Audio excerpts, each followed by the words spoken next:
Salut les pirates, j'espère que vous allez bien. Moi, ça va bien. Vous savez que nous sommes dans la semaine de la flexibilité mentale. Si votre conjoint avec qui vous êtes depuis 5, 10, 15, 20 ans, tout d'un coup vous a dit qu'il ne vous aimait plus, c'est certainement qu'il est sorti de sa phase de sécurité et que vous êtes maintenant passé dans la phase suivante, la phase d'exploration. On va voir si l'herbe n'est pas plus verte ailleurs. Et évidemment, au début, vous avez commis des erreurs, vous avez fait des interdits comme le silence radio, des interdits comme la lettre magique. Vous auriez pas dû faire le film Moi je te suis et vous êtes éloigné encore plus de votre conjoint. Heureusement, vous êtes tombé sur cette chaîne YouTube, sur la team La Famille des Pirates, qui vous aide à mettre en application tout ce que vous apprenez dans les formations, comme la formation sur la flexibilité mentale ou cette semaine, que vous retrouvez d'ailleurs dans le catalogue des 140 formations en descriptif de cette vidéo, de ce podcast.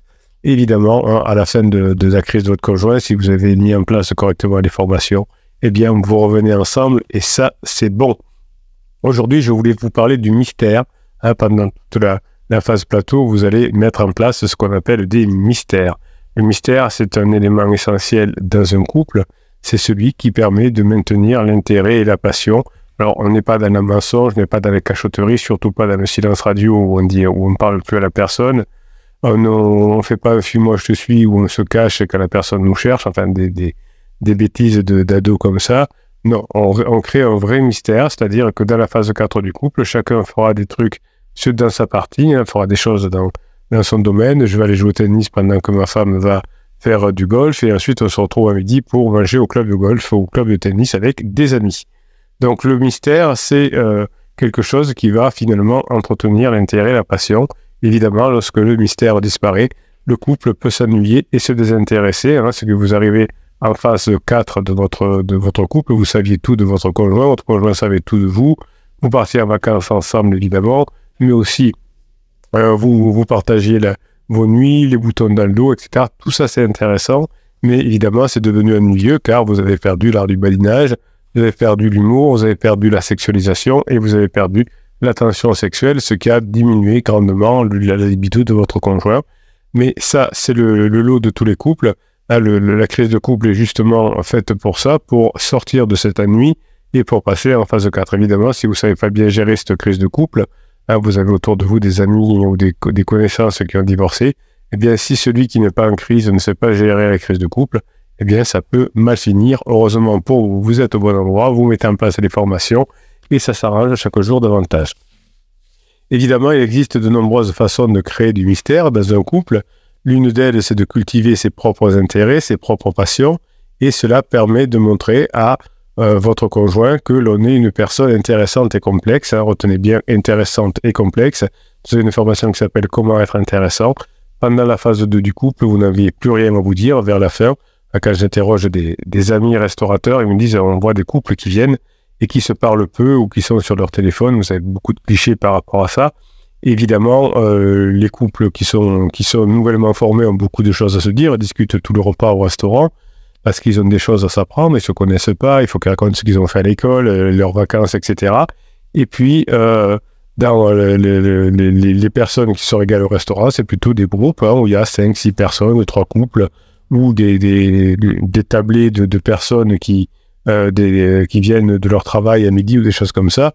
Et là, il y a des choses qui se passent, mais si on se retrouve ensemble à la fin de la phase de sécurisation autour d'un restaurant, eh bien, on n'a rien à se dire. Une fois qu'on s'est dit ce qu'on a fait depuis la dernière fois qu'on s'est vu, c'est-à-dire depuis le matin ou depuis 2 heures, on ne sait pas trop quoi faire. Alors, si on est dans un couple en phase de sécurisation, qu'on adore manger, qu'on adore les restaurants, on peut aller se faire plaisir, mais là, on va parler du mets qu'on mange, du vin que l'on boit, de la boisson que l'on boit. Mais si on va au restaurant juste pour parler, on n'aura pas assez de temps ou de sujets pour avancer. D'où l'intérêt d'apprendre à badiner. C'est une arme essentielle, je vous laisse la découvrir dans les formations, et d'avoir de l'humour, et d'être léger, et d'être badin, et d'être taquin. Tout ça, la taquinerie, c'est une autre formation que vous avez en descriptif de cette vidéo. Évidemment, vous me dites, on aurait dû savoir ça avant Bruno, ça nous aurait certainement évité de faire plein d'interdits. Ben oui, c'est ça, mais c'est comme ça, on apprend, on se trompe, et puis on trouve les bonnes formules, on les met en place et on revient ensemble. Évidemment, pour qu'il y ait du mystère, il va falloir que vous cultiviez aussi en partie vos propres intérêts, vos propres passions. Quand vous êtes en dépendance affective, que vous faites tout par rapport à votre conjoint, vous devenez lassant. et vous montrez finalement que cette façon de créer du mystère et de se réserver du temps pour soi permet ensuite aussi de raconter des choses. Hein, il nous arrivait des choses, je suis allé faire un tennis, je suis allé jouer au rugby, c'est passé ça, ça et ça. J'ai des choses à raconter de ce qui m'est arrivé, mais aussi de ce que d'autres m'ont raconté. Évidemment, le mystère vous permettra de montrer à votre partenaire que vous avez votre espace propre et que vous n'êtes pas toujours disponible. Alors, on ne va pas non plus tomber dans le truc des mauvais coachs qui disent vous êtes trop acquis, mais ça, dès que j'entends vous êtes trop acquis, ça me met des frissons dans le dos, ça m'énerve. C'est pas du tout ce système-là, trop acquis ou pas acquis. Hein, c'est je réponds aux besoins de mon conjoint ou pas. Hein, être acquis, c'est pas forcément répondre aux besoins du conjoint. Donc le mystère, c'est un élément important dans un couple. Évidemment, vous avez compris que il ne faut pas en faire trop. À partir du moment où vous en faites trop, vous allez passer dans l'interdit du silence radio et votre conjoint va penser que vous n'avez plus, que vous avez fait votre choix, que vous avez fait votre deuil. Et évidemment, ça va rapprocher votre conjoint de son pansement ou de ses pansements, car se dira, mon conjoint qui fait le silence radio m'a oublié, et donc je suis obligé de m'accrocher à mon pansement. Donc c'est exactement l'inverse de ce que vous vouliez faire du silence radio. Bon, tout ça, tout ce qu'on se dit là, ça vous paraît évident si vous êtes un pirate et que vous travaillez sur les neurosciences, mais quand on est perdu, quand on est un bébé pirate, eh bien on peut croire à ce truc un peu magique, le silence radio, la lettre magique, qui va nous faire revenir le conjoint à moins de temps qu'il ne faut, plus vite que les livraisons Amazon. Évidemment, si vous êtes trop mystérieux, si vous ne répondez pas au téléphone, si vous ne répondez pas au message de votre conjoint, eh bien, ce silence radio peut rendre votre partenaire anxieux et mal à l'aise. Et donc, il est toujours important de trouver le juste équilibre entre le mystère et la transparence. Hein, c'est-à-dire que vous êtes là, vous avez peur de rien, mais vous faites aussi des choses de votre côté. C'est très important. Donc, je vous incite à prendre quelques minutes pour réfléchir à vos propres intérêts et à vos propres passions. Que faites-vous lorsque vous êtes seul? Quelles sont les choses que vous aimez faire? Une fois que vous avez une idée de ce que vous aimez faire, une fois que vous avez une idée de vos propres intérêts, vous allez partager évidemment ce que vous avez fait tout seul avec votre partenaire.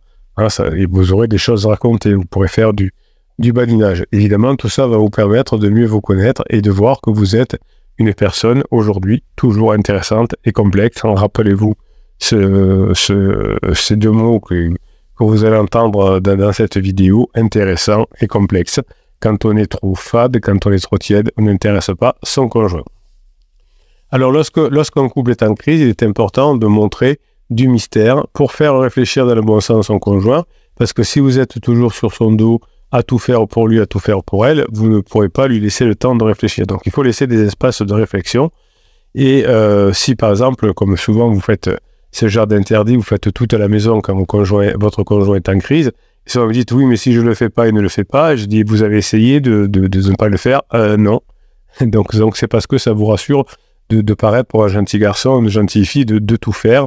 Évidemment, laisser du temps à réfléchir à votre conjoint, lui laisser les choses à faire à la maison, ça va l'occuper.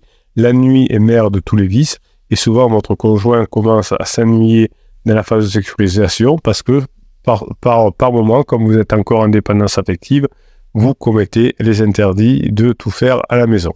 Évidemment, cette réflexion, tout en laissant des choses à faire, va lui permettre de prendre du recul et de voir les choses sous un autre angle. Si vous le saoulez, que vous êtes toujours en train de lui proposer quelque chose, évidemment, ça ne peut pas fonctionner. Laissez-lui du temps, surtout pendant sa période de down. Et évidemment, il existe de nombreuses façons de montrer du mystère à son conjoint. Hein, ça va dépendre de ce que votre conjoint aime faire aussi. Si votre conjoint n'aime pas être seul et que vous lui laissez trop de l'attitude d'être seul, ça ne va pas lui plaire. Il existe de nombreuses façons de montrer avec cette réserve de temps pour soi. Votre conjoint va constater que vous aussi, vous avez besoin de votre espace disponible et que vous avez parfois des moments où vous pouvez prendre du bon temps sans votre conjoint et le partager ensuite, ou le partager par exemple, si j'ai fait du golf, eh bien je vais l'inviter à déjeuner à midi dans le restaurant de golf, et tout ça va permettre de se rapprocher. Évidemment, si vous êtes trop collé sur votre conjoint, ça va l'empêcher de réfléchir, et il ne saura pas ce que vous ressentez. Donc, dans tous les cas, il est important de ne pas en faire trop. Si l'on est trop mystérieux, cela va rendre votre conjoint anxieux et donc il faut toujours avoir cet équilibre. Donc, vous allez prendre quelques minutes pour réfléchir à la façon dont vous pouvez montrer du mystère à votre conjoint. Pour vous mettre ce podcast en pause si vous voulez. Qu'est-ce que vous pouvez faire pour lui faire comprendre que vous avez besoin de votre espace, que vous êtes toujours disponible? Qu'est-ce que vous pouvez faire pour ne pas tout lui dire? Qu'est-ce que vous pouvez faire sans lui et ensuite croiser les activités? Une fois que vous avez quelques idées, tout simplement, vous allez les mettre en pratique. Vous avez une part de mystère, 20% du temps, et 80% du temps, vous êtes avec votre conjoint quand votre conjoint est en down, quand en top, quand il va bien. Quand votre conjoint ne va pas bien, mais vous faites l'inverse. Vous avez du mystère à 80% et 20% du temps, vous partagez avec votre conjoint. Pensez bien, ce que vous n'avez souvent pas fait pendant la phase 2 de sécurisation, c'est de partager vos loisirs avec votre conjoint. Par exemple, si votre conjoint aime bien le football, eh bien, allez à des matchs de temps en temps, 20% du temps. Allez manger avec le club de foot, s'il aime bien le foot, quand il y a un repas. Allez voir de temps en temps le match de foot de votre mari s'il joue au foot. Si votre femme fait de la musique, allez manger avec le groupe de musique de temps en temps. Vous voyez, c'est important parce que, évidemment, souvent on est jaloux, souvent on dit mais pourquoi mon conjoint me délaisse et pourquoi mon conjoint se rapproche de ce club de musique et m'abandonne. Donc c'est tous des imbéciles à ce club de musique. Non, c'est souvent qu'on est jaloux qu'on dit ça. Au contraire, allez au club de musique, faites-vous voir, discutez, montrez-vous sur votre meilleur jour pour que quand vous n'êtes pas là, vous ayez toujours cette aura de dire tu as vraiment beaucoup de chance d'avoir ce mari, tu as beaucoup de chance d'avoir cette femme. Moi, le mien ne vient pas, moi, le mien me critique, le tien, il est parfait. Et ça donne envie à la personne de rester avec vous, évidemment. Donc, ce mystère peut vous aider à comprendre comment on passe en phase 4.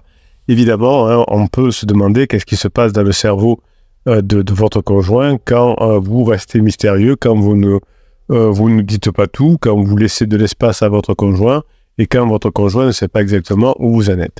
Lorsqu'une personne est mystérieuse, cela va susciter la curiosité, évidemment, chez l'autre personne, chez les autres personnes autour de lui, et ça doit donner envie de savoir ce qui se passe, de mieux comprendre, de mieux connaître ce qui se passe dans sa tête.